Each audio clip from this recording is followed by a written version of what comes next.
All right, now we're live. How's it going, guys? We're just going to discuss module play in the fourth dimension. That's right. just What's up, everybody? And before we get started, let us know if the music's loud or anything like that. please, don't ask us to turn it up, though. It's not that great.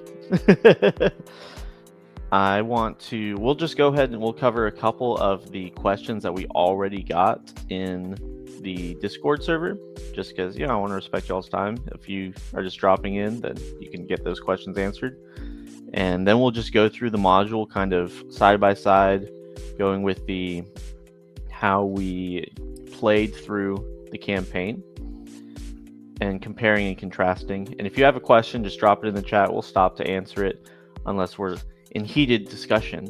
But the first question from Thanks Skeleton, I don't know if he's here right now, but he said, when using modules for 4D, are you trying to play the module or to pick out the pieces that you will use in a 4D session?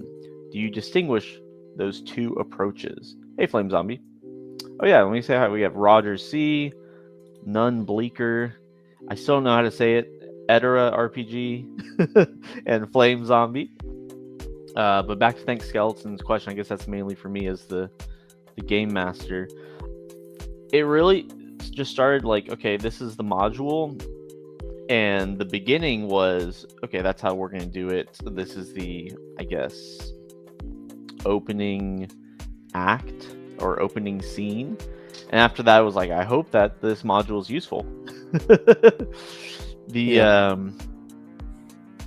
Playing the module there's just no hope in that. And even in non-4D play, people are like, oh, the module, it stops being useful after, your players start doing stuff. I'm like, yes, that's what player agency is. I will say, in terms of, and this might be answering another question later on, in terms of events of NPCs and things like that, it does kind of inform those decisions. Let's see. The next question was, once again, from That's the Point, exactly, Flame Zombie. Player agency. The module, it can't predict everything, although sometimes they try. Another question from Thanks Skeleton. Some modules require some significant boxed text type exposition or railroady contrivance to get to the start of the module. How do you handle that sort of thing? So this may be more interesting. Alfundra, do you want to kind of talk about what happened before the module? Because we actually had some sessions before we started this module with the same character. Yeah, so this module was 7 sessions, MEEROS Doomed. Before that, we played a shorter one, 2 sessions, called MEEROS Falling. Hey, thanks, Skeleton. And so we kind of connected them together, and since I had already done some stuff in the city of MEEROS and developed some relationships with some of the NPCs and like established that I have a family and that's very important to me and these kinds of things, it affected how MEEROS Doom started off in the first place.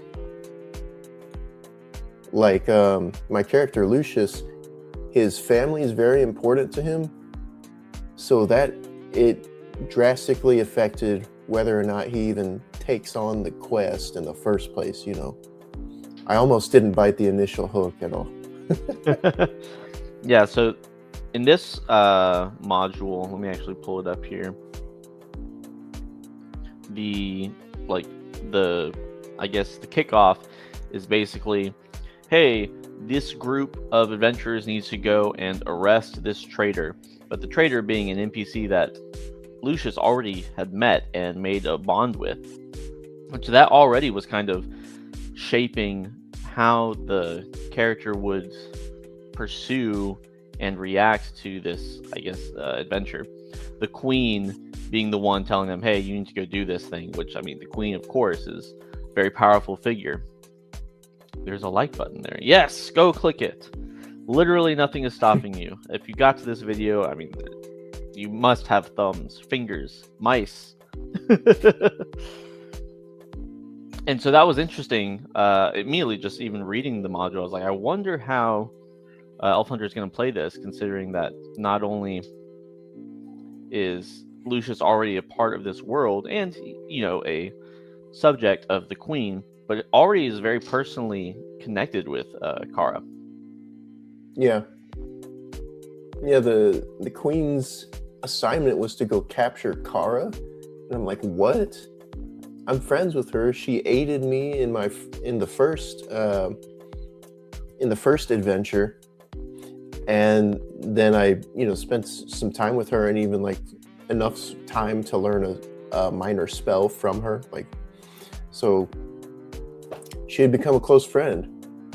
And then as soon as the adventure starts, it's like, okay, she's gonna, you need to go capture her. And I'm like, what? There was some box text there. It's not actually in a box, but it gives you like what the Queen says. It's like, thank you for attending my summons, blah blah blah blah blah. Second moon. Since I think I read most of this, but it was less like a contrivance. It's the Queen. The Queen's, this is what she's doing. What Lucius does in response is different. And what did you do in response? So I didn't want to capture Kara. So I went over there by boat. Took a couple days, I think, to the city of Kopesh, where she now resides. I meet her in the temple, and I'm like, I try to fake it.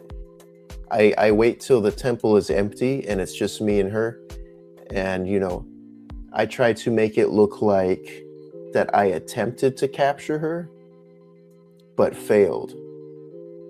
So I tried to like put like some sword, like injure her a little bit so it looks like there was a struggle, but she got away, right?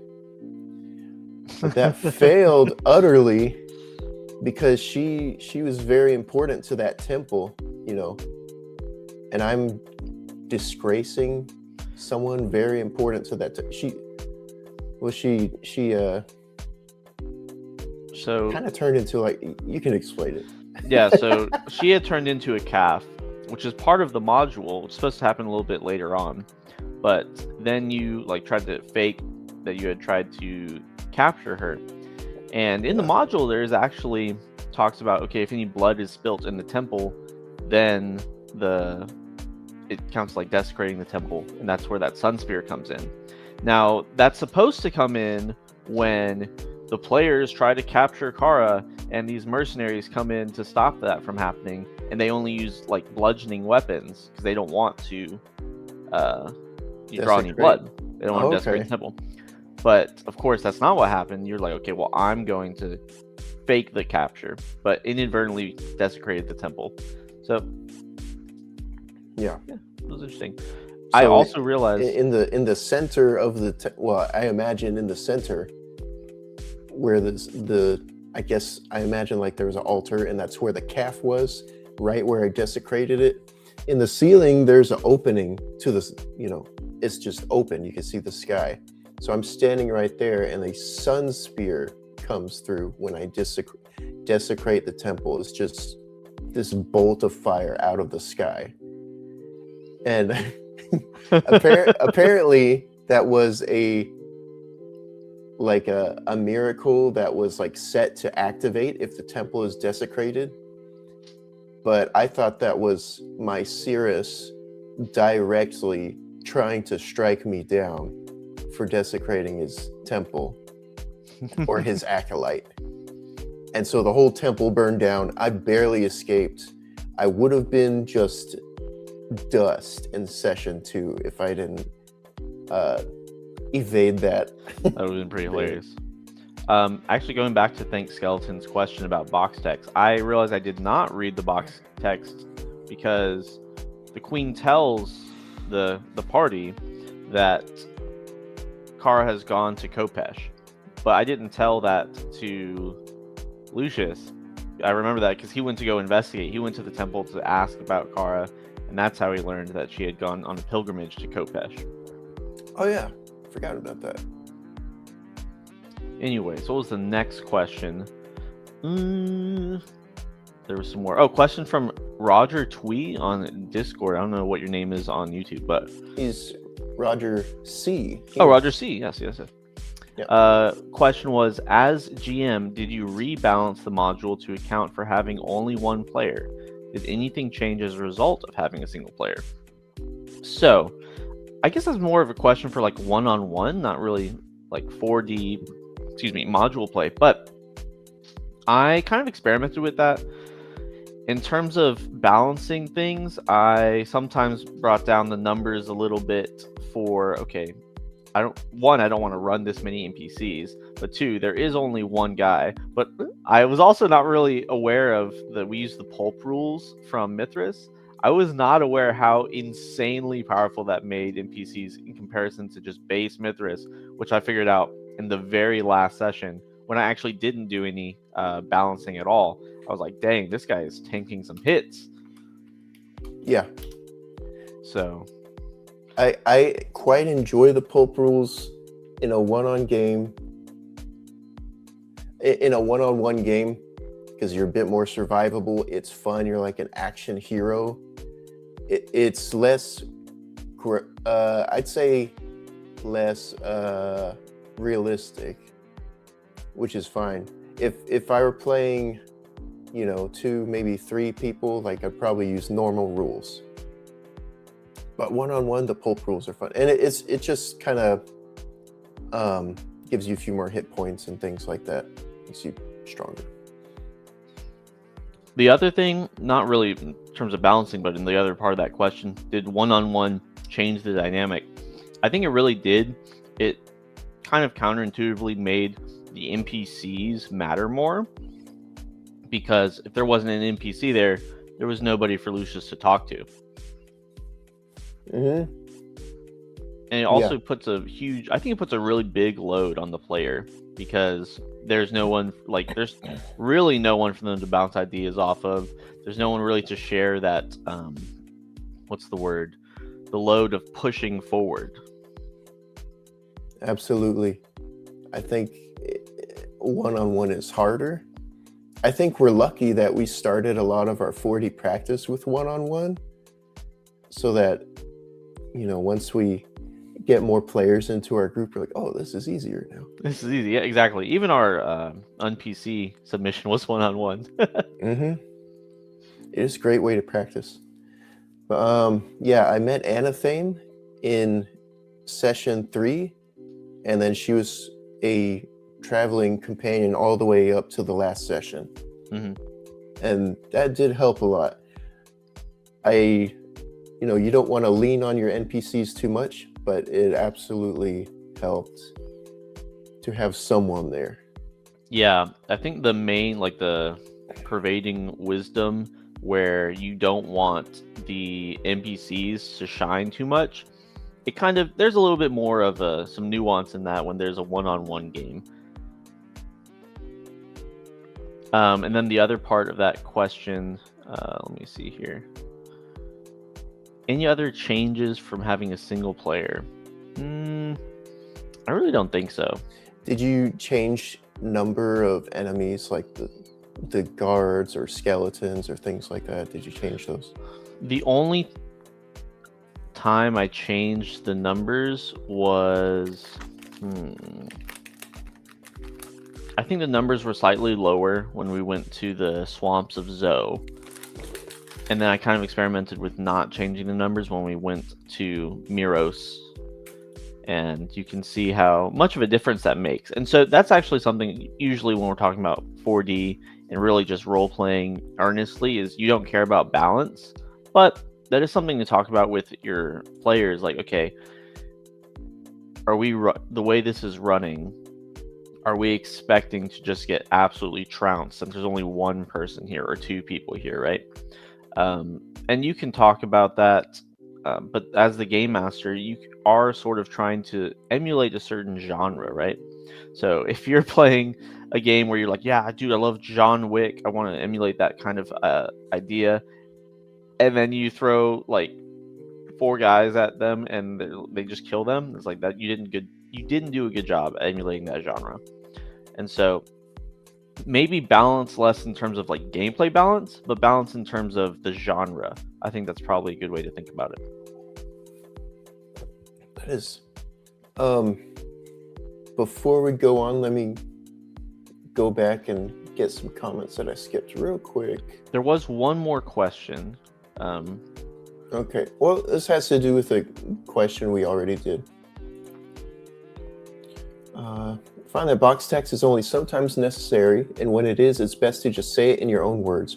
Other words, it sounds inorganic. Yeah, I would not read straight from it.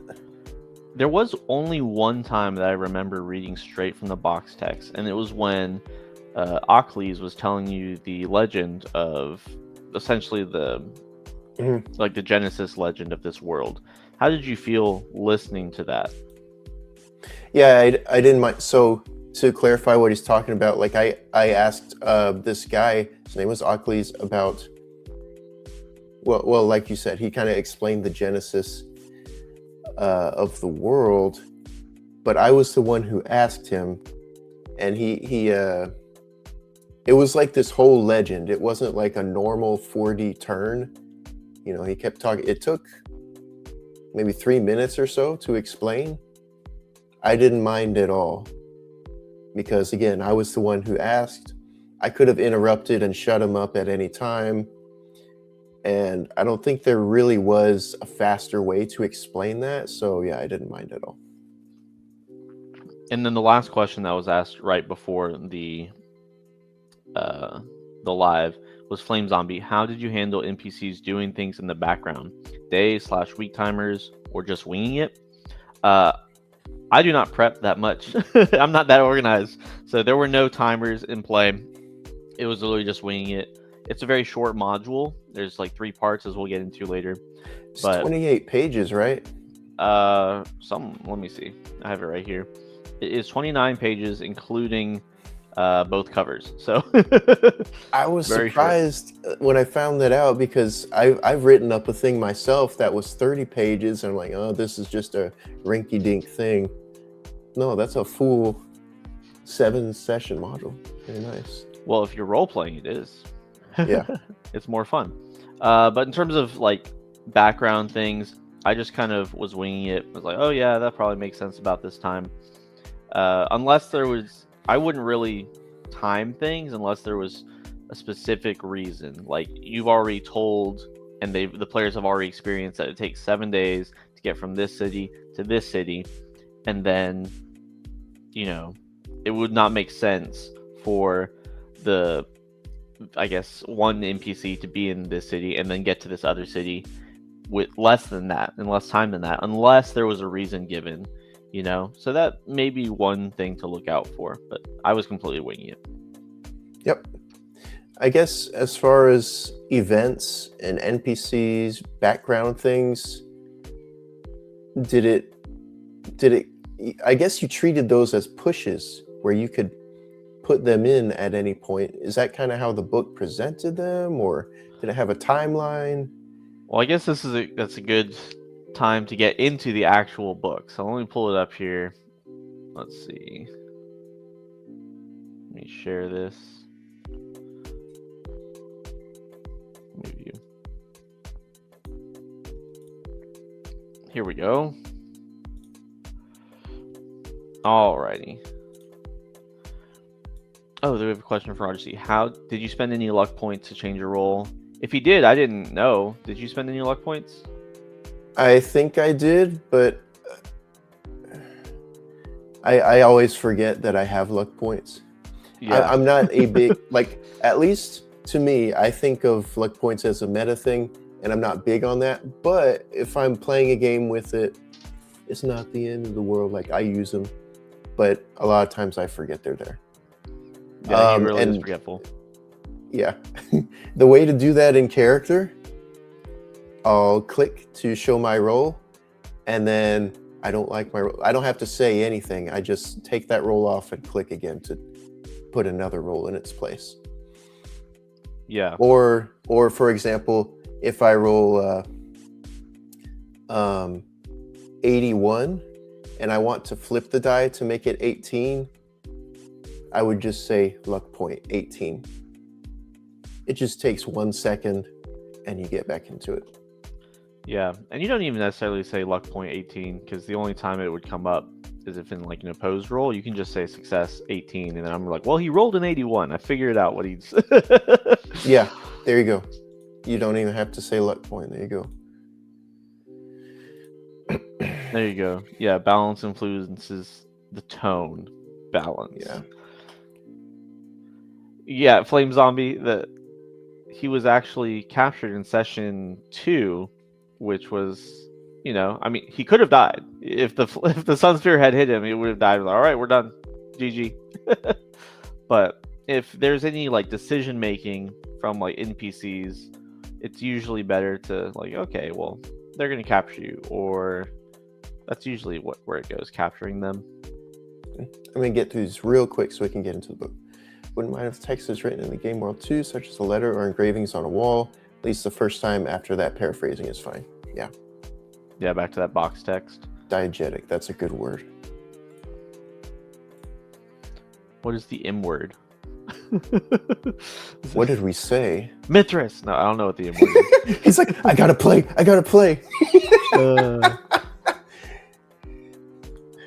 Okay. All right. Sorry, I don't see any other questions. All right, we can get into the book. Do you know how to? There we go. So this is the book. Sorry for the flashbang, everybody, but there's an introduction here. It gives you some stuff about Meeros. This map right here, completely ignored it. Oh, meta currencies. Oh man. Yeah, this map they give you, it's kind of confusing, and this is why you can just safely ignore most maps and just use your imagination. Later on in the game, it talks about the gate to Meeros. Somebody tell me, where is the gate? Does anyone see the? I mean, there's like maybe a tiny opening here.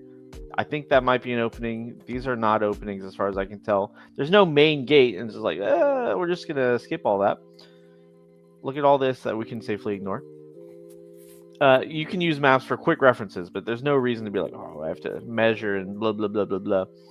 But going through the actual game, this is exactly what happened. It starts with a young street urchin talks to you. It's like, hey, the queen's summoning you.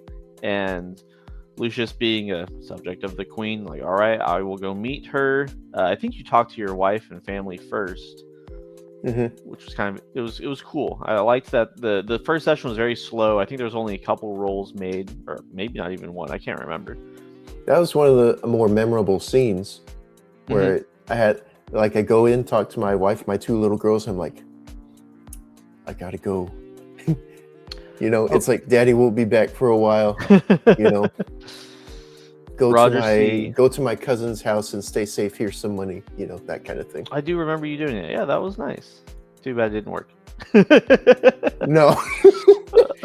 They're dead as hell. Spoiler. Roger C. This module is a continuation of the starter adventure and the rules. Did you play that adventure? We did. That's what happened when we played it was Meeros Falling before this. Do you remember what happened? Oh, I don't know if I'll explain it well, but Anathame was basically framed. Dude, what was it? You explain it. It's hard to explain. This guy doesn't have notes. It's just in one, out the other. Yeah. But yeah, so we did play the first module. I would say it's not important to play it, but it did shape how this module played out. Excuse me. Yeah. Sorry about that. It did shape how the module played out because Lucius knew Kara. So it wasn't like, oh, these new characters who had never heard of Kara before. It's like, all right, let's go find this Kara trader. He knew that she wasn't a traitor. So I would say it's not important that you played that adventure, but it was very important to how the adventure played out. Completely changed it, yeah. Anyways, look at this. This Queen Herethos curse. None of this was told to the party because it didn't come up. all these mercenary soldiers didn't. I think these happened. These were here. But the way the module's written, it's like, oh yeah, and then they should go to the shrine. They can find the car there, and then they approach at this time, and they can use these skills. You don't have to do any of that. Just let them role play. It was funny that there was a percent of cloudiness. That's funny. Why is that there? So that because you can't get sun speared if it's cloudy. Oh yeah. True. Did you roll that, or you're like, no, I'm gonna sun spear this fool? Oh, okay. I did roll it. The one thing I don't like about modules is when they say they could use these 3 skills. I'm like, that's exactly what they do here. I don't like that at all. They could yes, convince her with customs, lie to her, influence, insight, loyalty. I do like this because this is ostensibly for beginners. It is for beginners in mind. Yeah. So it could help just showing like, hey, these are some things that they could do, but it doesn't really. What's the room's air pressure? It doesn't really kind of put it in a way that explains, hey, only bring these up if your players role play it. It says, it does say this can either be role played with the game master deciding whether the characters and treaties are successful, or you abstract it as a social conflict and then use all these roles. I'm like, or just role play it and then roll if you need to. Yeah. I agree with Flame Zombie. Okay, so I don't read a lot of modules, hardly any. Are there a lot of modules that do this, that say you need to roll this to go past, to succeed? There are places where it's like, it's usually with physical challenges where it's like in the gorge that we got to. It's like, in order to get through here without getting damage, you have to pass an athletics roll. Yeah. Like, well, what if they didn't do that? What if they flew through? If I were writing a module, I would just say what's there. That's all I do. I don't know if anyone will buy that though, but you guys might. But that's it.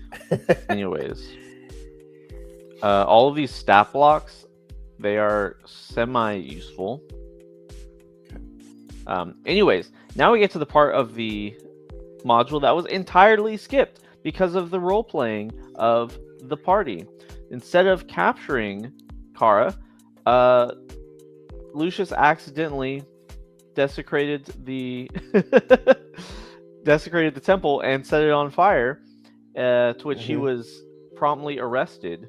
And so all this goes into the journey back to Meeros and different ways they can do it and different routes and oxpox and diseases.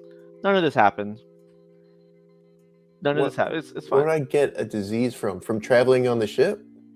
No, the oxpox, I believe. I can't remember. See, this is the thing. It goes in one ear, and I'm like, I don't need it anymore. Throw it out. When you're running a module, you just have to, and this is with any style, you're just like, throw it out. Well, at least if you're running the module correctly. If you're running it as, here's the railroad, or who was it? Someone was saying, it's not a railroad, it's a normal road, but it's easier to get to location B because you can take the road instead of going through the mountains. I'm like, that's the same thing. In my opinion. Anyways, so none of this happened. I skip all these pages. The authors have this thing where you bring Kara before the queen, and then her entourage reveals themselves to be disguised satyrs, and you're supposed to have a fight, and then Kara may or may not die, and then you get taken to like a secret passage, and Kratos attacks you, and all this stuff. None of it happened. We skipped all of it. What? Anyways, so that's all of chapter 1. Essentially, and then that tall avatar, that statue of Mythras, you're supposed to see it as you're leaving Meeros, which you never did because you were not there, but it was still there. The statue when you went back.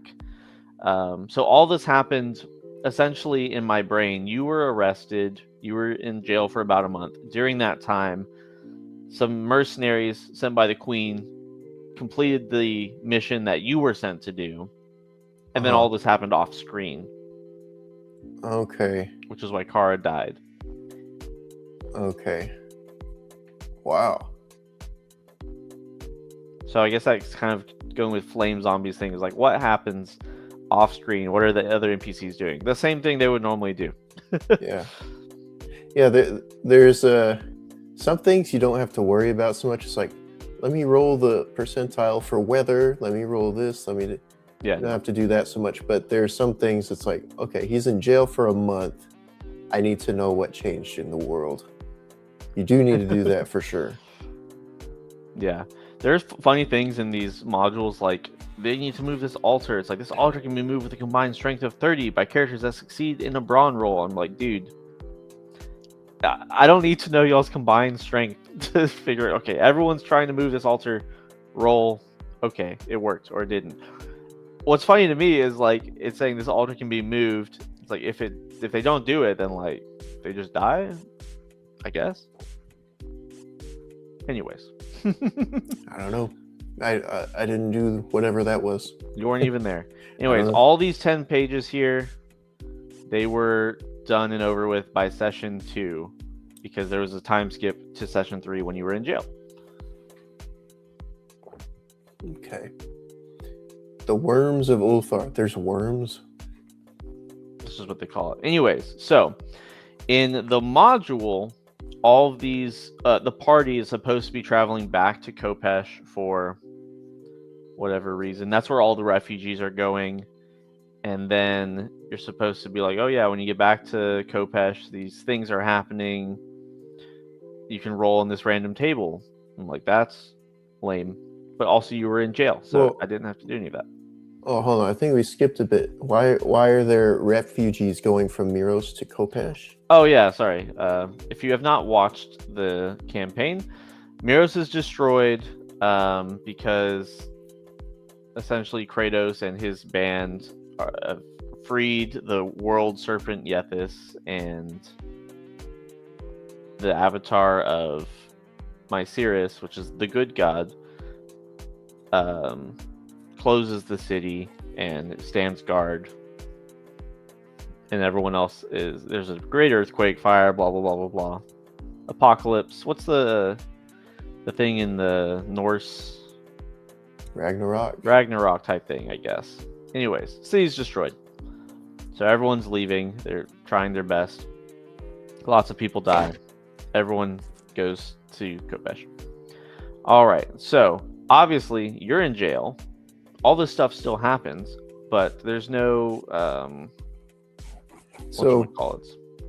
Go ahead. Something pretty funny is that my character Lucius doesn't know anything about what Kratos is doing, about the evil god Yethys, about any of that. He just sees his desecration of the temple followed by MEEROS' destruction, and he thinks, he's like, yeah, this is directly all my fault. So he's taking on that guilt, and it's just stewing in his mind for the whole, well, not the whole month. He finds out like right before his escape, but still. Yeah. And then the module has these things like, oh, there's like a 3-headed or a 3-sided war or a political intrigue for this city, for the city of Kopesh. It has the Mercenary Alliance with some stat blocks for this Minotaur and this plutocrat and the senator. And what you're supposed to do is you're supposed to decide which one to side with, and then one of them will give you like a quest, and then they'll give you somebody as a helper or whatever. And there's a Minotaur, a spy, and Anathame. None of this happened because he's in jail. So okay, well, what could happen? Well, considering that what's written here in the module is that the senator brings Anathame in chains. I'm like, oh, okay, so Anathame's in chains. We'll throw her in jail too, and that makes a nice little like link to what happened. Now Anathame can tell you what happened, and you have an NPC to bounce off of, and I think it makes sense. I think that was a great move to put Anathame in there. Thank you. Now, and what's funny to me is the sort of the clarity that the module has this like sort of quantum ogre syndrome. It says here, no matter which patron they adopt, the first advice the heroes receive is to visit the Oracle of Araxis. So there is no real choice. Pretty lame, huh? All you're really choosing is who your NPC buddy is going to be, which is kind of stupid. That's lame. Yes. But like I said, I just put you in jail with Anathame. Y'all escaped pretty quickly. If y'all had not escaped, then that would essentially be the end of the campaign, I guess. Because, like, you know, I don't know what they would do if you tried to escape jail. They're like, this guy's too much trouble for what he's worth. Just kill him. Yeah, they probably would. But because you escaped and were able to go to the Oracle, which is only a day's trek from Kopesh. It describes it and everything like that. And this is one part where it says, due to the rough nature of the gorge, it's difficult. An athletics roll is required to avoid suffering an accident in its secretive depths. That's all it really gives you for just a roll. It's like a health check in a video game where it's like, all right, just see if they got what it takes. Yeah. I want to say real quick, when Anathame was convincing me to visit the Oracle of Araxis, I almost didn't bite on that either. That would have been fine. And I almost wonder if I shouldn't have, because all I was thinking about is I hope my family is still alive. And everyone's saying, no, that's hopeless. The city is utterly destroyed. Don't worry about it. So eventually what Lucius settles on is, you know what? They are probably dead. If I can't do any good there, if I can't save them, I'll at least try to go to the Oracle and see what good I can do. See if I can do something good with my life now. But yeah, almost didn't do that. And really, if Lucius had decided, you know what, I'm not dealing with any of this, I hate Mythras now, he can't be a good god to serve, and left, that would have been really interesting. We could have kept going with that. Yeah, he was struggling with that, with his faith in Mythras a lot. And then, that was a cool theme of the adventure, I think. I don't know if that's an intended theme or not. It's definitely not. That's... Yeah, it definitely was for Lucius. Anyway. Oh, also, I forgot to say, in Kopesh, notice nowhere in here does it mention any tavern or anything like that. So the Leaky Flagon was completely 4D'd into the game. Oh yeah, you said Leaky Flagon. I'm like, that doesn't sound like a name in the module. The Brant and everything to do with that was 4D'd into the game completely. It ended up working pretty well. I forgot about Brant. That should have been another of the NPCs that he thought about before his death in the last session. That's okay. Yep. Anyways, but you did end up going to see the Oracle, and it was kind of funny. It gives you different questions that they might ask, but Lucius had not experienced what had happened in chapter 1 of this module, so a lot of these questions he didn't even have the knowledge to ask the question. Like, it says, who is Kratos? It's like, bro, he doesn't know who Kratos is. He's never seen this guy before. Who is the Dark One? It's like, I don't know. Like, he doesn't know how to ask that. He just wants to know, what do we have to do? I can't remember the question you asked. Yeah. It was a bit confusing in my wording of that question. I kind of wish I could go back, but yeah, I figured this Oracle knows everything, and I'm like, just kind of asking, what should I do with my life? Like, how can I essentially How can I defeat the move on? darkness? How can I move on? Maybe restore Myros once again. Hmm. Lucius was at a loss for even what to ask, so I'm sure that played a part in making his questions even more confusing. Sorry. Yeah. I can't. You didn't ask too many questions because you had to sacrifice like a digit if you were to ask Yeah. a question. I was very surprised because up till now, Lucius, especially in the previous campaign, was a man of action. He really never passed up a chance to fight. And, you know, the module writers were also aware that players like to fight things. And so they're like, if they decide to attack, it ends badly. Yeah. But it didn't end up coming up. I thought about using force to just make the oracle tell me whatever I want, but I'm thinking this is some kind of magical entity. It's demanding sacrifice. I feel like it'll just kill me. That, you know. So as action oriented and even boneheaded as Lucius was, he decided to not risk his life there. Roger C has a question there if you want to pull it up. Do any examples of player co-creation stick out in your memories? If you're talking about within this campaign, I mean, it's obviously the Leaky Flagon to me. It ended up being sort of a base of headquarters where you could go to in Kopesh. That's what sticks out to me. I was there like 3 times, 3 separate occasions, I think. And I guess you say player co-creation, so it's nothing. It's only stuff that Elf Hunter made. Anything I make is just GMing, right? But there was lots of stuff in this module that was not in the module. Yeah, my favorite one, we'll get to it in the last episode, but was when I used basically like a broken flag, like a banner, as like I grabbed the broken pole and used it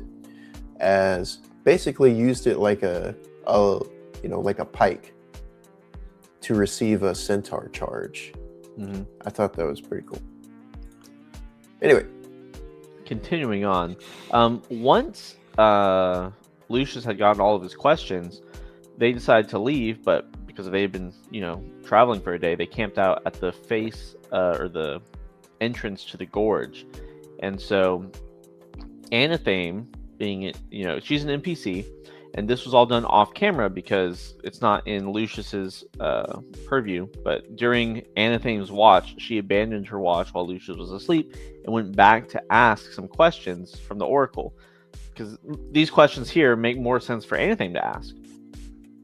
And so she came back sort of bloodied from, her missing digits that she had sacrificed.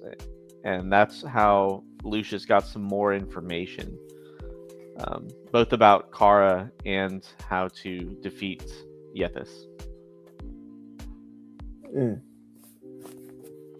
Let's keep going. Probably chat is less interested in the nitty-gritty of everything that was going on. True. But I am. Like, I want to know what's in the what could have happened, Yeah. So you were told to go to the swamps of Zoe, find the Uthar city, blah blah blah blah blah. So traveling there, I believe y'all went back to Kopesh first, because I think you needed to recover from your wounds. I'm not really sure why you went back. Yeah, it might have been to recover. I think so. But after that, you went to the swamp, and here, honestly, this is the way modules set up, like almost dungeons, really bothers me a lot of the time, because it's like, to penetrate the swamp, the heroes must first locate this thing, and then Kratos has a small army there, and then blah blah blah blah blah. It's like they can do this or this or this or this. I'm like, they don't know they can do any of this stuff. They don't know they have to do this stuff. Just let them go and they'll figure it out. Yeah, just say what's there. So apparently, sorry, go ahead. I'm kind of I don't know how every Mythras module is, but I'm kind of a bit disappointed with what I've seen, because when I first heard of Mythras and I was reading the mechanics, seeing how everything's diegetic, there's no classes, there's no levels, I figured, oh, okay, their entire approach is different with this game. So they're probably thinking about just role playing, and instead of the typical D&D combat adventure, And then you look in the module and it's kind of the same. Yeah, really, you can just take the broad strokes of the module. That's what I did. So one thing that's interesting is that you're supposed to go and track a small centaur army. You have track to do that, which is not a standard skill. So what happens if they don't have track? Okay, well, maybe there's really no way for them to get there instead. Like, well, you're just going in. And another thing is that you can tell it's not really written with role play in mind very much, because there's supposed to be this magic item. Where is it? A ram's horn. The horn is ancient, engraved with runes that allow it to summon undead within hearing, though not control them. Right? It gives you some history about this thing. It can only be blown a couple more times before shattering. How are the players supposed to figure this out? And like how are they supposed to find it? So it's just a ram horn just in the swamp somewhere? It's held up by a skeleton. It's just a random horn, a cracked ram's horn. You might wonder why a skeleton is holding it, pick it up, but you might just ignore it. I just kind of stole the idea of the skeletons that were just in the mud. Remember, you were attacked by skeletons? I was like, yeah, there's skeletons here. Whatever. And Wait, so there's not animated skeletons in the module by default? Not unless you blow the horn. I said this horn is stupid. I'm not putting this horn in here. Yeah. But that's up to the GM. Maybe if there were more players, that would be interesting. But I was like, I don't really feel interested in let's go collect all the magic items. Yeah. I think that was another good move. And then when you get to the ruins, it's very, very detailed. It's like, oh, there's 2 structures, 15 degrees. I'm like, dude, what is this? Just read through it, get the big details, and move on from there. There's lizardmen, there's 2 towers, and at the top of one tower there's a giant snake, and then the other one there's a sorceress lizard man. That's all I cared about. The 15 degrees is embarrassing me. I'm like, really? Just say that it's slanted. We're not beating the crunch accusations, Yeah, right. I'm like, what nerd wrote this? And what's also funny is that it describes there being several hundred lizardmen in the immediate area. I'm like, 100 lizardmen, really? Really, that's what we're going with here. As you remember, I just said, yeah, there's 2 at a campfire. I was like, this is not something that I want to really go with. I don't want to have to deal with, what if all these lizardmen? I don't like having lots of NPCs. The fact that what I found was a tower, it was like a lone tower, and there was just 2 lizardmen, it made me imagine this is like an outpost of the Ulthar city, and there's maybe more if I keep going further. But this is like a tower on the edge of it or something. Yeah. Nice, look at that. And I don't know what I would have done with the 100 lizardmen. Well, obviously you have to read the module. As the module says, a distraction is required. Allow the players to come up with their own cunning ideas, but if they draw a blank, the ancient horn that they may have picked up begins to quiver. What? This is That not. is so lame. It's I'm sorry, Mythras writers. You wrote a brilliant system, but like, dude. Yeah. So you can see how different modules like, you know what, this is not what I'm feeling. I mean, I took out the horn itself, so it's like whatever. Horn quivers. Or your horn quivers. Oh gosh, I'm getting flashbacks to the session that Crispy just watched recently. Oh, my horns. At this point, the heroes can stealthily approach the minaret or the amphitheater. I'm like, what if they don't want to be stealthy? They don't have to. Like, anyways, moving on. This is taking a long time. Yeah. It talks about different sorceries and stuff like that. There's this Ophidian sorcerer. There was actually 2 towers. I don't know if you remember. If you had gone to the other tower, you would have run into this Ophidian sorcerer. It has all these things like, oh, look at all these levels that I don't really care about. This is too much. Be honest with you, Chief. I don't remember a second tower. Sorry. Oh, yes, and here's the worm. This is the thing you thought was Yethis.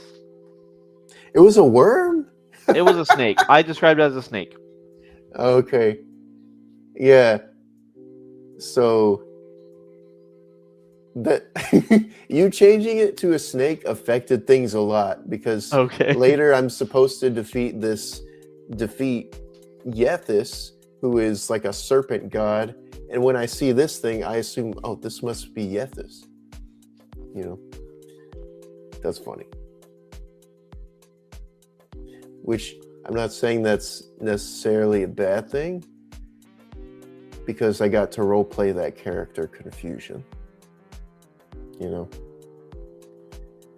What in the world? Oh yeah, so this is the horn is actually extremely important, it seems, to this part of the module, despite it being entirely optional to get.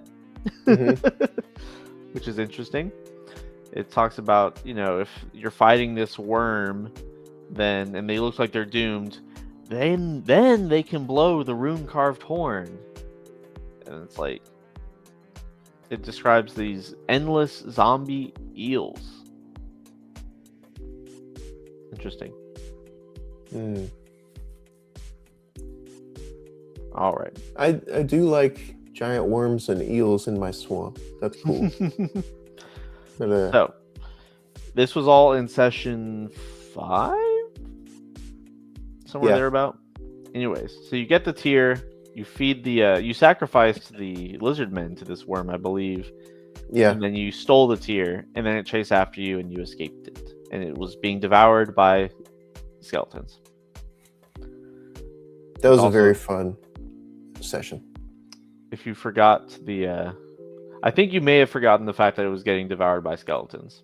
If you thought it was Yethis. I thought this guy. Don't question it. It's in the module, Itera. It's in the module. Anyway, moving along. That's chapter 2. So in terms of big differences here, we took this dungeon that was more intricate and we just kind of shrunk it down because once again, it's one-on-one. I don't want to have to deal with describing all this and having one person figure out how to deal with all of it. But also, I'm just not interested in role-playing this many NPCs. And I don't like magic items. So before we even get to this is about to be session 7, right here. This is session 6, I think. Still. Oh, okay. Because 6 is when I go back to Kopesh again. Yeah. Okay. Session 5 ends right at the end of this part where you here it is. The character possessed the one thing Yethis fears. Now they must journey toward the bull god first faces his eternal enemy and react to myth. Blah blah blah blah blah blah blah. Anyways. They must do it. It has to happen.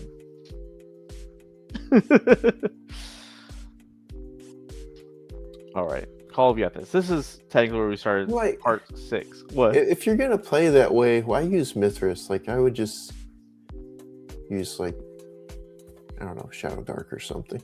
I mean, to me, does that make sense? This is a very much D&D coded adventure to me. Yeah. If I was gonna play a D&D coded adventure, I'd use. Well, D&D I mean, or I would use Pathfinder. D&D. Pathfinder 1, right? Right, Pathfinder Tyler? 1. Yeah. Like I guess they Mythras is a bit more grounded, don't have all these weird abilities, so there's that. But I have a question for you. How did you envision the Tear of Yethis looking? so I imagine it like a soccer ball, like this huge glowing blue crystal. Okay. I imagined it sort of like almost like a tear shape, but kind of like squiggled towards the end. Okay. Yeah, yours is cooler. And No. I don't know the reason why I imagine it round, despite it being called a tear. It might be because I kept calling it the Eye of Yethis. Well, we're both wrong. Mistakenly. Because it is the mystical fist-sized diamond. Yeah. So Okay. doesn't matter. Just let your imagination do it. You don't have to have the module tell you what it looks like. Yeah. I imagined it huge, and then I'm like, that's probably not what it is, but that sounds a little bit weird, but that's how I imagine it. So next up, there's actually another huge portion of the module that we skipped because it didn't make any sense anymore. Because when you return to Kopesh, you're supposed to find that the whole city is supposed to be in, disarray, which was true. But you roll 1d8 and have all of these things that can happen to you. Hello? But also, Kara is supposed to still be alive. That's funny. Okay. Despite, I'm pretty sure earlier saying, oh yeah, Kara could definitely die here. Anyways. So Kara is supposed to be somehow kidnapped or killed or taken, and you have to find out who did it, and it's supposed to be this Brotherhood of Dust, which is they serve the Badoshi warlords, which was brought up, the Badoshi. But yeah, to me, it just seemed kind of like this doesn't make very much sense for two or not even refugees, for two you're like running from the law. Yeah, you wouldn't really get involved in any of this. No, but you're supposed to like track down this secret organization, find the secret agent, and negotiate for Kara's return, despite the fact that she may be dead, and she was dead. Why does the Brotherhood of Dust take? Well, I guess because they're the Badoshi, they're opposed to Mythras. It says they have been tasked to take the priestess and hold her as a wild card in the struggle between falling Meeros and the disturbing rise of the sorceress Stygian Path. Stygian Path. Stygian Path? I call it Stygian.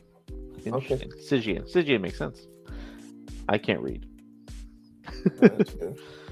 But all this is supposed to happen. I'm just like, yeah, no. I don't know how Tyler. Maybe I'm a terrible GM, but I don't know how Tyler runs his module. But if I see something that's just lame, I'm like, I don't feel like doing this, bro. I think that was another good move, just skipping that. We'd love to hear from you, Tyler, if you have thoughts. Yeah. About that. So we skip all that. And so what's supposed to happen, you're supposed to do all that so that you can get Kara back so she can tell you what you're supposed to do with this thing of this Tear of Yethis. But what actually happened was this random medicine man who was Kara's friend knew about you, and he had actually healed you up. Oh, that's right. That's why when you first went back to Kopesh, you were getting healed up, and some medicine men healed you up. That's how I met him. Mm-hmm. Because they thought the guards thought you were a guard, but he recognized you for who you were. Mm-hmm. And he ended up being a resource later on to tell you the box text. A crucial box text. Yes. Isn't that great how roleplay solves everything? Amazing. Makes it better. Not just solves everything, but makes it better.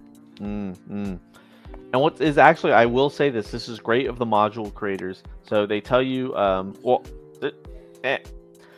the box tech is not in the module, it's in the rule book, which is funny to me. It says the Wait, priestess is able to tell the tale as written in the Mythras core rules, page 210, which I thought was really funny. I was like, you couldn't just copy and paste it here. Okay. That is so funny. I think they like to save paper. They do. But after you read Understandable, but yeah. It says the one name, the key name that should leap out to the heroes is that of Araxis, which is exactly what happened with Lucius. Lucius like, oh yes, Araxis, I recognize that. The Oracle is the Oracle of Araxis. I need to figure out what's happening there. But if they just miss it, you know, I'm not as a GM going to be like, hey, you know, the Oracle was called the Oracle of Araxis. You know, they're going to be like, oh, well, this is either a dead end or we need to investigate more, which would be fine. Dead ends are actually okay. A lot of people don't realize that, like, they'll be writing in their system or their module, like, if it is required for someone to succeed the role in order to proceed the adventure, then let it happen. I'm like, you don't have to succeed. What's really funny is when they decide in the first place to gate their whole story behind this one role. Like, why are you doing that? Yeah.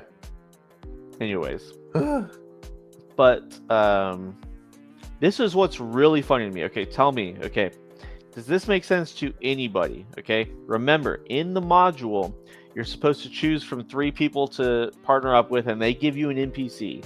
This could be this random minotaur, this spy person, or Anathame, the sister of Kara, right? You're supposed to go to see the Oracle, and says once the heroes manage to traverse the gorge, the Oracle, wait, where is it? I've passed it.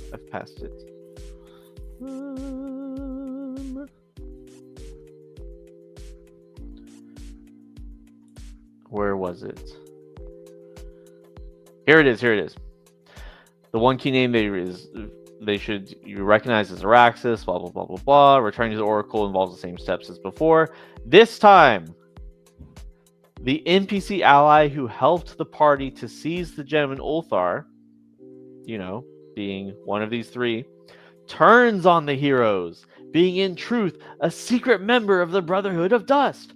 Who could have known? Like, one of the people that could be doing this is Kara's sister.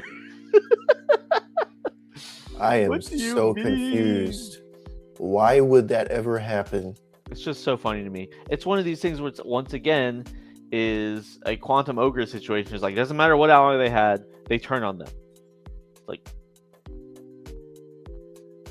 this is why? This is a video game logic. I'm sorry. Yeah, it makes your choices not matter. I don't want to trash the Mythras writers. I love them. They made a brilliant system, way better than I could ever have thought of in my whole life. But why are they writing their adventures like this? I don't get it. This specific adventure, I can say, is not as high quality as some other settings and adventures they have. Like, I really love Mythic Britain. Anyways, Roger had a question. Hey, Chief Matt, welcome. Okay. If the PC had survived, how many experience rolls would he have received, and how would he have improved himself? I don't know. Talking about 10. Oh, really? I guess. I don't know. Yeah. After MEEROS falling, what do we do? 2 rolls? I think it was 2. 2? 2 or 4, something like that. Okay. Yeah, 10. I was imagining it would just be 2 again. But, well, no, that makes sense. The adventure was longer. Yeah. How would you have improved Lucius? How would Lucius have improved? Probably improved like his brawn and his unarmed, because he becomes a monster when he gets a hold of his weapons. But there were multiple times he lost those, and he just, as strong as he was, he wasn't as useful without his weapons. You He would couldn't use it often, properly. he didn't know how to utilize his body without his weapons, basically. And I think, he kind of relied on his physical skills a lot, I would say. There was times where there was like a deception roll and he just sucked at it, but I don't think I would improve it. I think I would improve his physical skills. Yeah. All right, so moving on. There was something here that was sort of like, okay, this needs to happen. Which is like, okay, once they get to the Oracle offers them information in exchange for them taking him to MEEROS.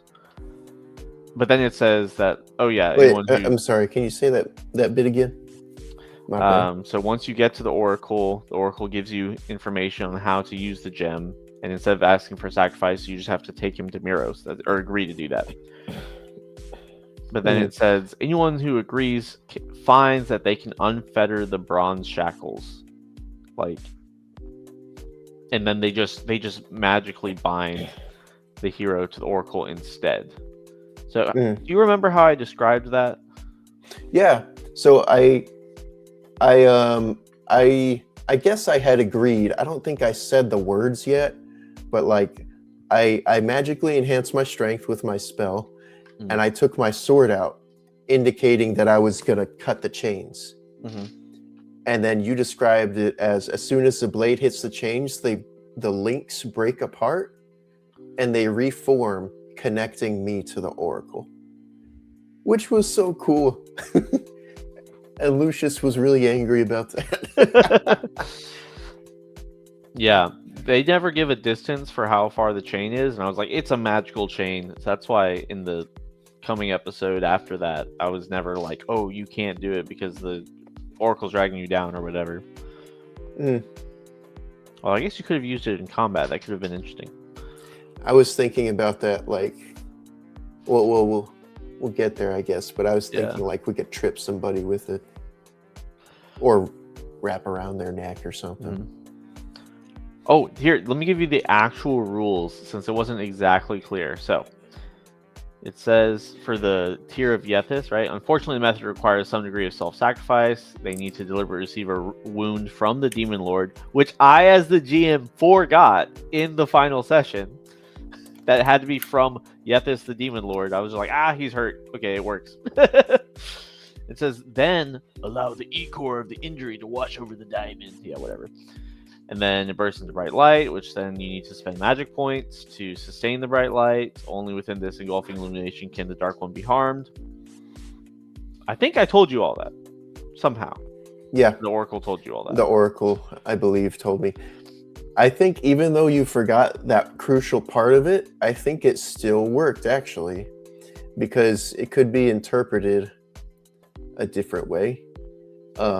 Instead of Yethis, literally, it could be like the forces of Yethis, or the forces of darkness or evil or something. And I was attacked by one of his minions, basically, one of the centaur. So it's like a force of Yethis caused the injury. So yeah, there you go. And then I was wondering if you would be frustrated by this, but the module does specifically say that the Oracle does not help you fight until the final battle, unless something attacks it. So I realized you were giving clues to its I mean, not intent, like you're just role playing, but you're giving clues to its inability to be killed by weapons. When the slave driver was whipping us, and it was like, ouch. You know? I didn't realize it was impervious. I figured he was just like, you know,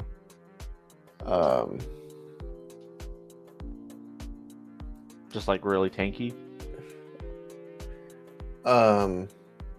Like he was like ready to die or something. Oh, okay. He was ready to die. Yeah. But anyway. And then it throws in some more things like, yeah, you know, the Oracle summons this allied spirit, this golden bull. to take you to MEEROS, and then it says, the Game Master is encouraged to include an aerial encounter involving 2 giant vultures ridden by Brotherhood assassins. If things have been too easy. I'm like, why? Why? Like, well, if it's easy, it's because they've been performing well. Why am I going to throw another roadblock because it's too easy? And like, honestly, another reason I didn't include it is because there's no reason for there to be Brotherhood assassins, because I threw that out. But like, as like a game master, let me ask the chat: would any of you just throw in a random roadblock because things have been too easy as you've been going along with the module? It's like, I don't know about that. Yeah. See, I'm coming from a roleplay state of mind. That sounds like a jerk move. If you're just thinking like, I want to challenge my players for this game, I guess it makes more sense. Yeah. Like, but it's I guess completely it can be different frame of mind. From the tone argument, it's like, oh, I want. But I'm trying to think of a tone that would make sense to be like, okay, we need more. I don't know. All right, continue. So that's when session 6 ended. Was all right. Get on the bull, fly away. And you were still role playing. You were very suspicious of the. It's kind of weird in most games because combat isn't really a punishment; it's a reward. What do you think about that?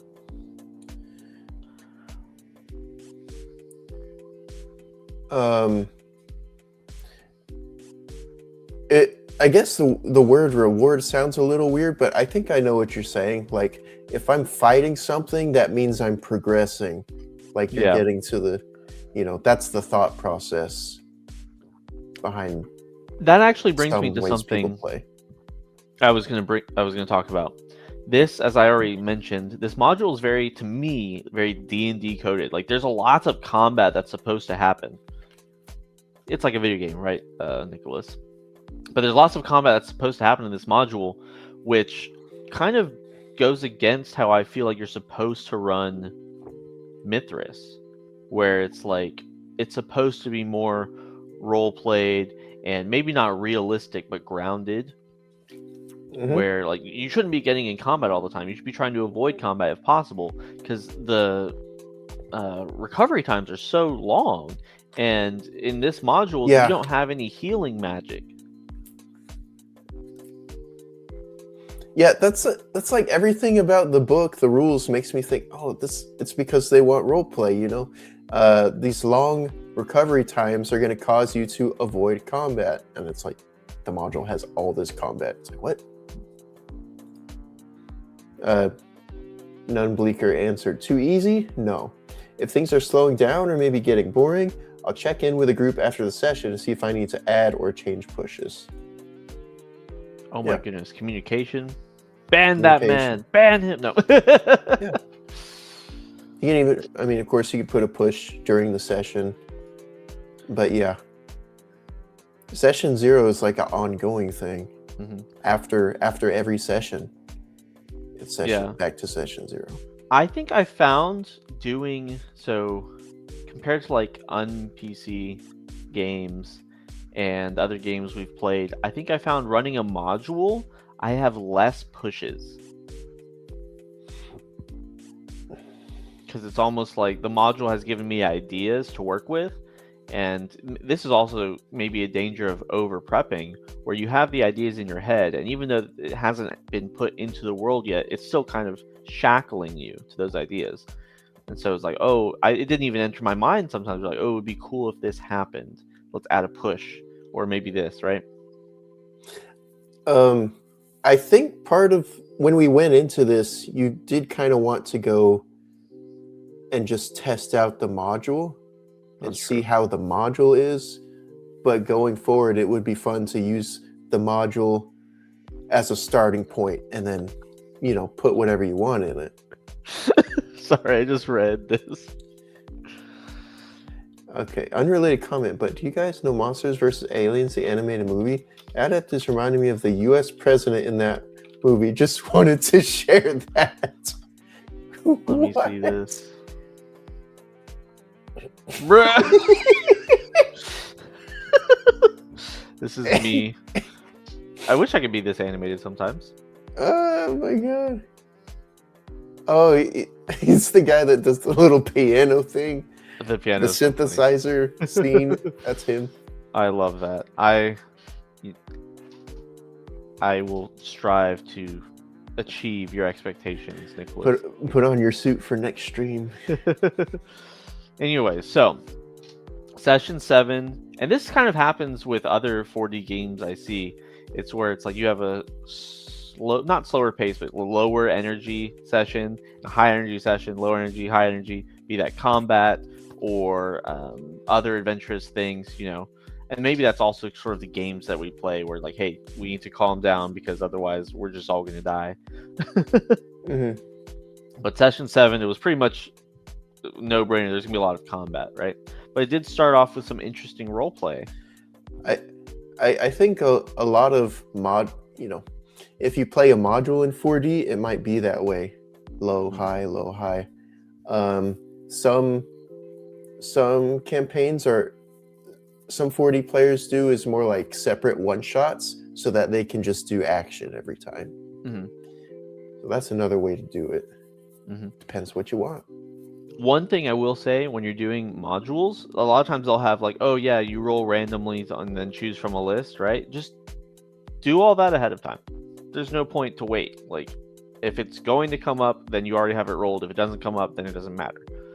So I rolled for all these ahead of time, but I didn't roll which one was going to come up. I should have. I would have been better prepared, because I ended up rolling the collaborating citizens, blah, blah, blah, blah, blah. Which I thought my descriptions of the city and the NPCs in the last session, honestly, were very much wanting, in my opinion. It's been too long since the session now. I kind of forgot. It's been a couple days, bro. For me, that's too in long. One ear, out the other. I remember thinking, you know what? Actually, I do agree this time. I think the descriptions could have been better, but I think it was you just couldn't think of the right word. Yeah. Or you started with you sometimes, like once or twice. Like it still worked, but like you can practice it. Yeah, so it has like the way it's supposed to work.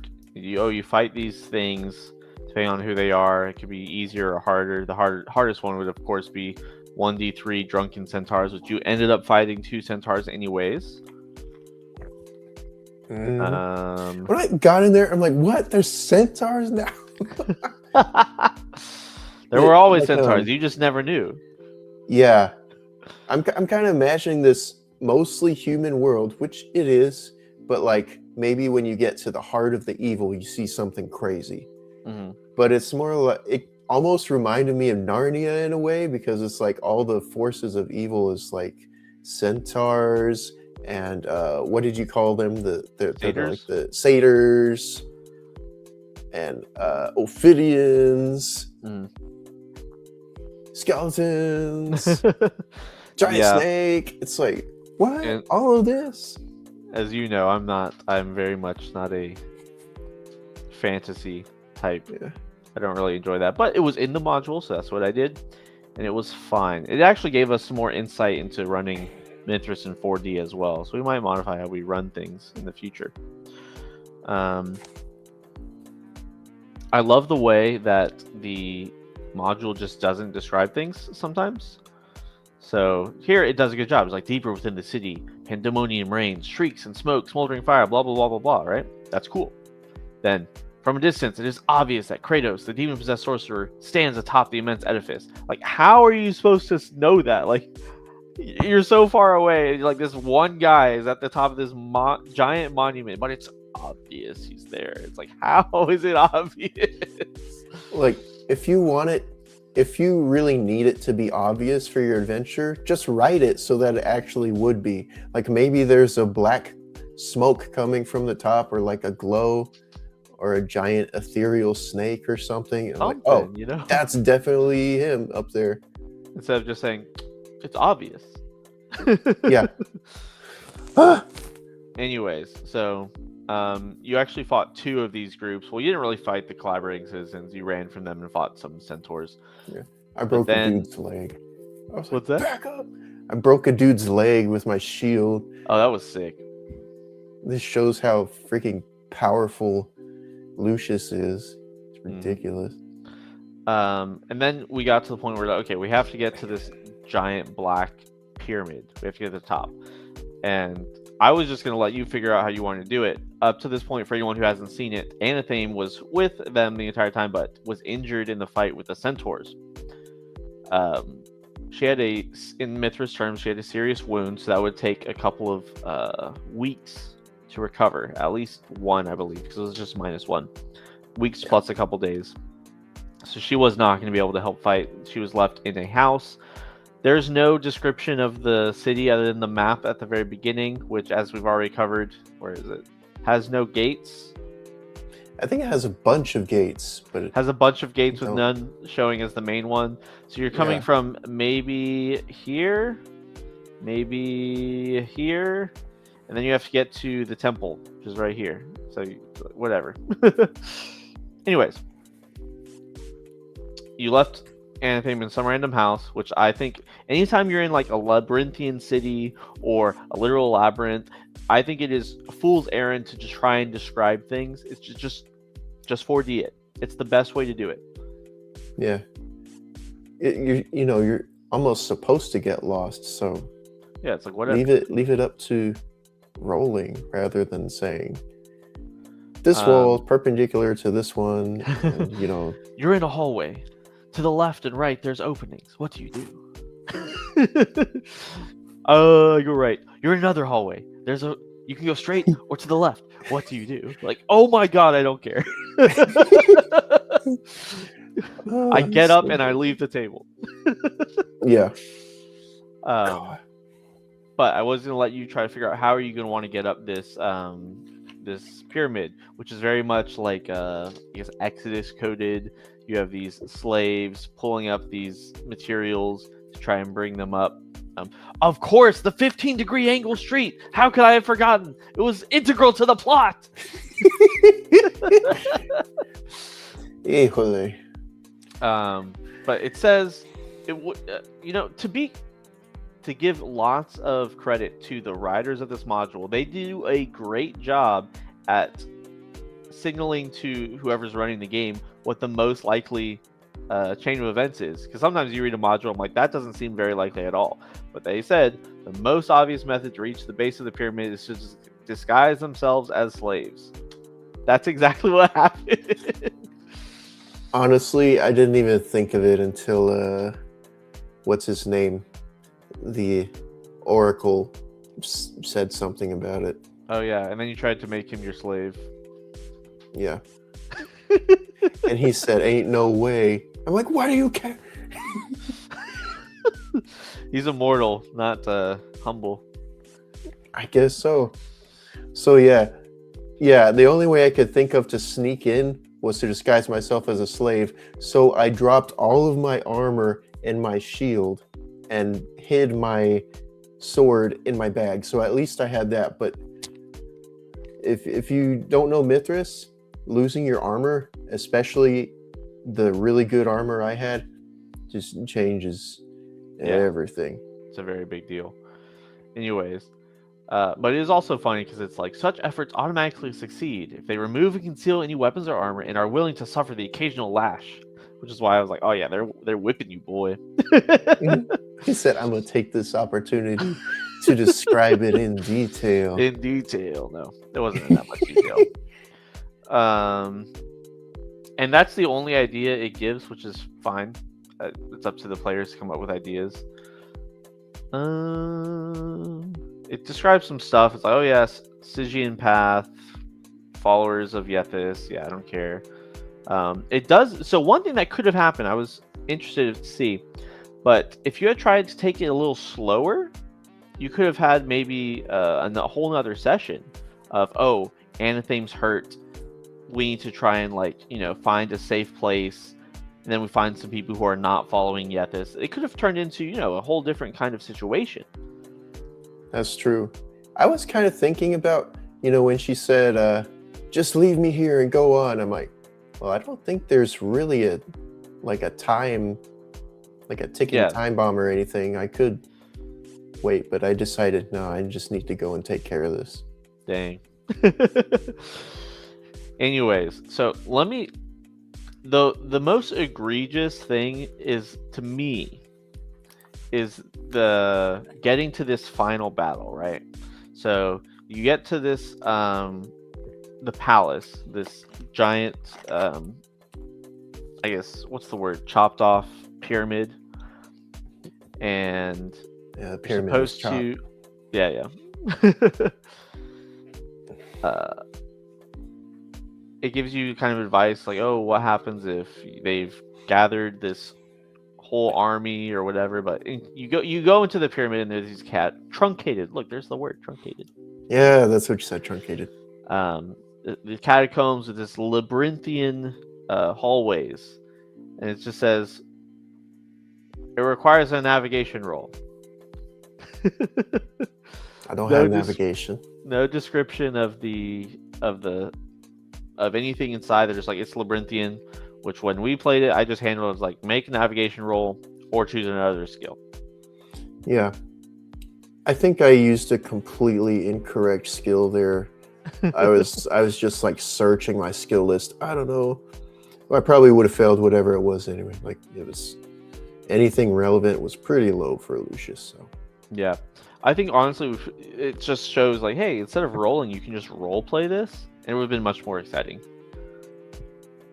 But that's what happens when you just follow what the module says. But well, what do you mean? So if you had gone, it's difficult because it doesn't give any details into what is in this labyrinth. So, but I could just make it up. And then I guess probably what would happen is you just, like here with the failure, it shows that you encounter a group of Ophidian slave masters. So that could happen, or you just make it to the top, or it depends on what skills you have and how you roleplay it. I think that could have been done a little bit better on my end. I think it was fine. I think it was fine as well. But we got to the top of this truncated pyramid, and it's just kind of funny. The way it says this here, it's like they ascend to the summit, but are immediately noticed by Yethis. Roll for initiative, and it's like that's very video game cutscene-y in my mind. Yeah, we have stealth rolls for a reason. What do you mean automatically noticed? Like you wrote the system, man. It's like there's a staircase up to the top. You can see the sky. You can smell it. You would know, hey, we're about to get up there. Maybe we can poke our heads up. Unless he's just like staring, like, oh boy, here they come. Here it comes. What's the meme? Brace yourselves.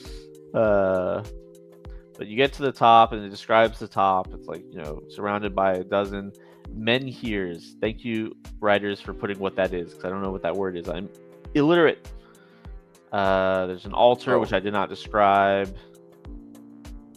And then it tells you a little bit about Yethis' plans. I'm just like, bro, I don't care. They're going to attack.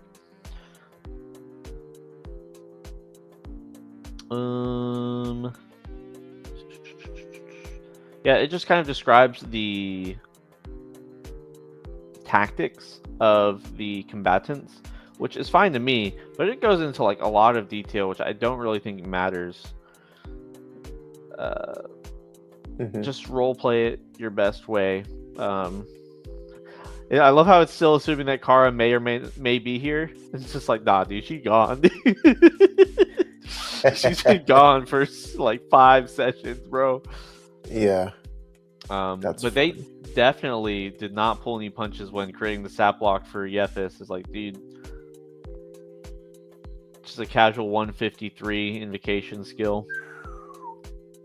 Yeah. So balance is not on the menu, which is fine. It's good. Yeah. Now, I did have a question for you. In this module, once you attack Kratos in a very video game fashion, you fight. The tear of Yethis is glowing. It's weakening Yethis. Assuming all goes well, the heroes eventually slay the centaurs, Gorgon, and Kratos' body. For a moment, it seems as if victory has been won. But then Yethys comes out of the corpse into the stonework or whatever and creates a giant pyramid. And then at this point, the towering statue of Mythras comes back, right? It comes to you. And what does it say? The holder of the blazing tear of Yethys can sense they are in control of the idol. Wait, the holder of the blazing tear of Yethys can sense that they are in control of the idol. The idol? The idol of Mythras. Oh. I thought that would be pretty cool. Just have a kaiju fight at the end of this session, if we made it there. But it would be interesting to see how to role play it. I was going to say the something to the effect of the avatar of Mythras stampedes through the city, and when it when it arrives at the truncated pyramid, your eyes see through its eyes, something like that, just to kind of show you, hey, this thing's you, essentially. That would be pretty cool. I could describe myself like making an attack, and the idol of Mythras does the same motion. Yeah, I could even like use my same stats and just, scale everything up. It gives you a couple of things to be like, That's this cool. happens. And of course, in classic module fashion, they assume you succeed, which is fine. That's funny. So those are sort of the differences between the module as it's written and how it was played. Some things I thought were pretty lame, so I just took out. The actual ending was defeat. Crushing defeat. I had the Tear of Yethys with me. I saw that it weakened Kratos, but I didn't really know that Yethys was, inside him or possessing him or whatever. Mm-hmm. I didn't know if he was Yethys. I didn't know if the Gorgon was Yethys. I didn't know what was going on, if Yethys was even there. But I saw that it was weakening Kratos.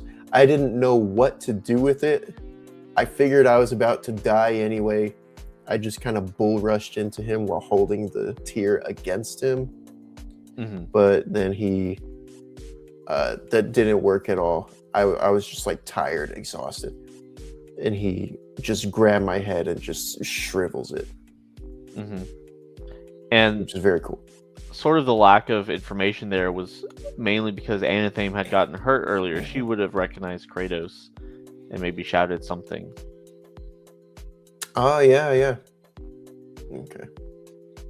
All right. It was a very tragic ending and befitted the title of the module, MEEROS Doomed. There you go. Sorry, Pete Nash, if we dunked on your module, but... yeah. Sorry, Pete. That's pretty much... My thought is the module was a little Even while I was playing, I was like, this is kind of But the setting itself of MEEROS, I very much like. Mm-hmm. And I like it toned down, like how you would do it. Mm-hmm. So main differences is NPCs were very different. Ocles was not in the module. I took out the Brotherhood of Dust subplot that was supposed to be in there. I left in the fact that Khopesh was in disarray, which if you wanted to interact with that, you could have. The Leaky Flagon and Brant were not part of the module at all. Mm-hmm. The city of Ulthar was completely different. So just when you're running a module, at least from my opinion as a game master, just take the broad strokes, and I'm becoming, there we go. It's whatever. there we go. Focus. Just take the broad strokes and run with it in terms of balancing. Balance it for the genre that you're trying to emulate, not for game balance. Mm-hmm. And especially in a one-on-one campaign, it's important to have NPCs available for the party to interact with. Even strictly game balance wise, it's okay if it's unbalanced because your character would know that it's unbalanced and they just try something else. Yeah. Well, if there's no further questions from the chat about module play in 4D, do you have any closing thoughts? I was just gonna say, if Tyler's still here, I hope you do the same kind of live stream after you finish Dragon's Demand. For talking sure. about differences, how you did things. I think that would be cool. Other closing thoughts. I love Mythras. I love playing in character, and I think it's a very good combo. Like, I play Mythras because I want to play in character. So that's why I'm so surprised that the module's very D&D-like, but I enjoyed it. I love when in Lord of the Rings, Gandalf is like, yo, this Balrog dude is unbalanced. Very cool line. That was my favorite part as well. Exactly. I loved the The part whole thing is unbalanced. where in Lord of the Rings, where the DMPC left in the first quest, and then he came back later on to show how much cooler he was than the player character. Yeah, it's funny. Okay, I think that's all our closing thoughts, right? I'm pretty sure, to quote Shauner, everyone plays the game like it's D&D. Sometimes everyone writes the game like it's D&D. Yeah. Regardless of system. Yep. This only goes to show we need more 4D people writing modules. Yeah. Adventure, scenario, setting, any of those. I'm really excited to run Mythic Britain because it looks a lot more. It's styled a lot more something that's usable, because the whole first third of the book is just NPCs and their motivations and how they slot into the world, and then you can just run with that. The campaign that's written in there at the end of the book, you can just take it or leave it if you want, and it's written in such a way where it's like, yeah, if you're not supposed to just take these and run with them, it's like, have your own thing going, and then every now and then Merlin calls on your group to say, hey, you should do this, and then you can listen to him or not. Yeah. In defense of the adventure writers for Mythras, it does seem like they enjoy more sandbox stuff. It's just like for beginner stuff, they have it a bit more scripted, honestly. True. Yep. I will go ahead. I'm probably gonna go give this one a 3 stars on a drive-through RPG. Solid. Not necessarily anything broken with it. Just not my favorite. It does a good job of showing sort of the adjustments you can make from the core rulebook. It's like, oh, this is how you use this. This is how you use that. Yes. There's lots of parts where it's like, this is the NPC, but use this stat block from the core rulebook. I think with any module, it is what you make it, and I think you and I made it a 5-star, but the module itself, 3 stars sounds fair. And you could play it vastly differently than we did, focus more on the intrigue of everything happening in Kopesh, and that could be very interesting, as opposed to the more heroic, not really prophecy-driven campaign, but more like good versus evil campaign that we kind of had going on. Yeah. All right. It looks like there's no more things in the chat, so I'm good to go. I'm looking forward to more in-character Mythras games, whether that be with you or some people from the Mythras server. If any of y'all want to jump in and learn Mythras, just let me know. Absolutely. All right. Thanks, everyone, for watching, asking questions, and I'll see y'all. Thank you.